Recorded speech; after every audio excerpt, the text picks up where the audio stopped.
Sino mga akala na gawa pala sa kasava itong masarap at bagong merienda na ating ihahain? 6 ingredients lang ating kailangan. At take note, mura lang din ang puhunan at madali lang gawin. O delicious sa sarap, crunchy at chewy. Tara, simulan na natin. But before that, mag-harvest muna tayo ng kasava mga mommies kasi meron tayong kunting tanim. Ito talaga ang nakasanayan natin. Nagagawa tayo ng bagong merienda gamit ang freshly harvested na kasaba.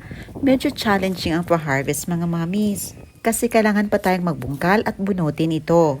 Medyo malaki-laking kasaba ito kaya nahihirapan tayo sa pagbunot. Ito na, after a few minutes ng pagbungkal at pagbunot, ito na ang ating na-harvest. Ang laki! Siyempre, hugasan muna natin maigi para malinis ito. Ito na, malinis na ang ating na-harvest na kasava. Babalatan muna natin ito. At ang sarap kapag freshly harvested mga mommies kasi manamis-namis ito kapag ating nilaga at ginagawa nating masarap na merienda. At dahil freshly harvested, madali lang din ang pagtanggal ng balat nito. Medyo nahirapan lang tayo ng konti sa paghawak dahil malaki ito. Ito na, hiniwan na natin lahat ang ating na-harvest na kasava.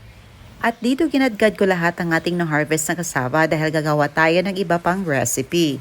Cheese grater po ang aking ginamit mga mommies. At mas maganda kapag kasava grated at tayo talaga nag-grate kaysa pinagiling or nilagay natin sa blender.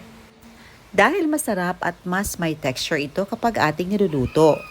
Dito pinipigaan lang natin gamit ang ating strainer sifter para matanggal yung syrup nito. At ang liquid nito pwede niyong gamitin pang dalapo mga mommies. At sa akin itinapon ko na dahil madami naman tayong ma-harvest na kasava dito.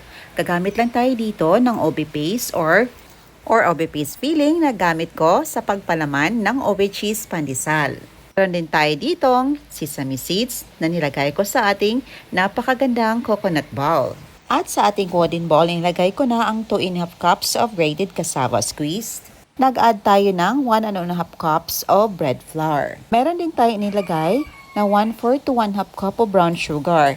Adjust nyo lang ang taste mga mommies kung gusto nyo na mas maging matamis pa. Ihalo natin ito ng maigi to form a dough.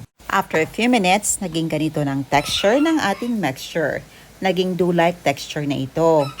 Kukuha lang tayo ng mga around 2 to 3 tablespoon, bilog-bilogin natin, i-flatten at lagyan natin ng OB paste filling. Make sure na ma-fully seal talaga ang palaman natin para hindi aapaw ito. Uulitin lang natin hanggang sa matapos. At nakagawa ako dito ng mga around 20 to 25 pieces. Depende kung gaano kalaki ang inyong cassava ball. Dito kinote lang natin ito sa sesame seeds. Bilog-bilogin lang just to make sure na ma-fully coat talaga ang sesame seeds natin para hindi matanggal ito. At para makagawa tayo ng crunchy na merienda. Ito na, ready na para prituhin. Gagamit lang tayo dito ng induction cooker. At gamit ang ating non-stick roti pan, nilagyan natin ito ng oil. And make sure na fully heat talaga ito before natin ilagay ang ating mga cassava balls. Prituhin hanggang sa maging golden brown. Napakaganda talang gamitin ang ating induction cooker mga mommies at saka ang ating karote non-stick pan. Very modern at elegant ang dating. Ang ganda pa ng luto nito dahil pwede natin itong maset from low to high flame. Very handy and easy to carry pa.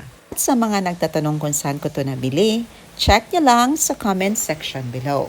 At ito na, after a few minutes, luto na at naging golden brown na ang ating mga OB cassava buchi.